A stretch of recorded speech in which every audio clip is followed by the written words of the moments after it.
All right, let's talk about something that could literally save you from financial ruin.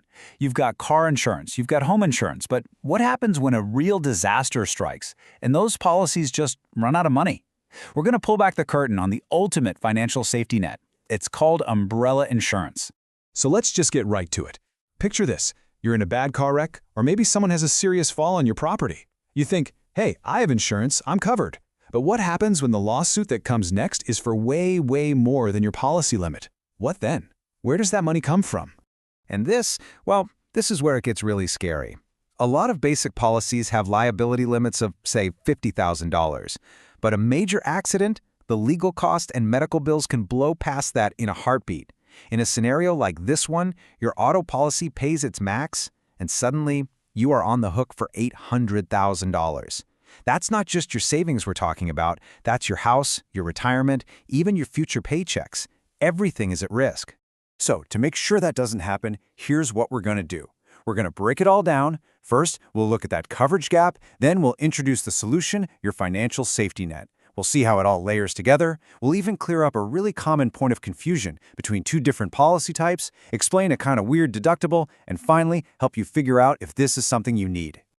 Okay, first up, the coverage gap. Look, this is all about those catastrophic, once-in-a-lifetime events that your regular insurance just wasn't built for.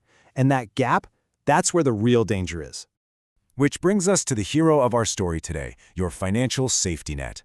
This is the tool designed specifically for those worst-case scenarios. We're talking, of course, about the umbrella policy. It's the big gun you bring in when things go really wrong.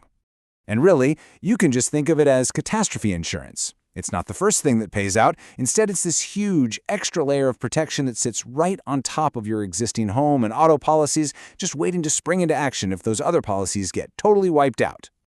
And when I say a huge layer, I mean it.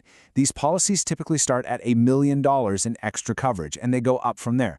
Now that is the kind of money that can take a life-destroying lawsuit and turn it into something you can actually handle. So, how does this whole thing work in the real world? The best way to think about it is in layers. You're not replacing anything, you're just building a bigger, stronger defense. Let's look at how the layers stack up. Okay, the foundation, layer 1, is what's called your underlying or primary policy. This is just the normal stuff you already have, right? Your auto insurance, your homeowner's insurance. It's always the first to respond when there's a claim. Then you have the next layer up, the excess policy. And that's exactly what an umbrella is. Its job is super simple. It only starts paying after your primary policy has paid out every single penny it's going to. It provides coverage in excess of that first layer. And this just lays it out perfectly. So step 1, that $850,000 claim happens. Step 2, your auto policy taps out, paying its $50,000 limit. And then step 3, your umbrella policy swoops in to cover that massive $800,000 remainder. See? It's a clean and powerful handoff that saves the day. Okay, now this is really important, so lean in for a second. We use the word umbrella a lot, but there's a critical difference between two types of these policies. And knowing this difference is absolutely key to making sure you've got the right kind of protection. So here's the deal. A standard excess or follow form policy does exactly what it sounds like. It just follows the rules of your policy underneath it. It gives you more money for the exact same things you're already covered for. But a true umbrella policy, now that's different. It can actually be broader. It can cover things your primary policies won't touch, like lawsuits for slander, libel, or false arrest. So it gives you a higher limit, and it can add totally new areas of protection. It's a much more powerful tool.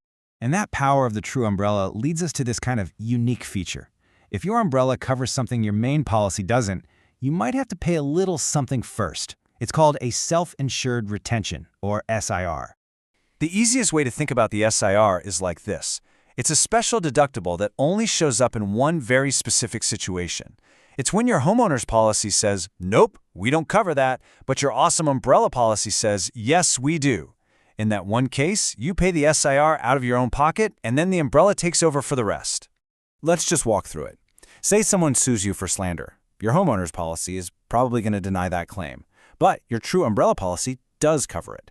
So what happens? You'd pay your SIR, maybe it's $500, maybe $1,000, and then your umbrella policy jumps in to pay for the lawyers and any settlement, all the way up to its huge multi-million-dollar limit.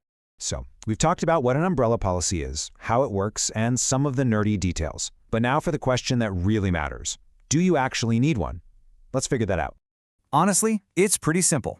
If you have assets, a house, savings, investments that you've worked hard for, you should be thinking about this. Do you have things that increase your risk? You know, like a swimming pool, a trampoline, maybe a teenage driver. Yikes. Do you own rental properties or a business? All these things are signals that an umbrella policy isn't just a good idea, it's a critical and, often surprisingly affordable piece of your financial plan. At the end of the day, it all comes down to a fundamental idea in insurance: making you whole again. Insurance isn't there so you can profit from a disaster. It's there to put you back where you were before it happened, to make sure one terrible event doesn't get to erase everything you've built. And that really brings us to the final thought here. An umbrella policy, it's more than just a piece of paper. It's about buying security. It's the confidence that you can go through life knowing that if the absolute worst happens, you've got $1 million shield ready to protect you and your family. So the question I'll leave you with is a simple one. What is that peace of mind worth to you?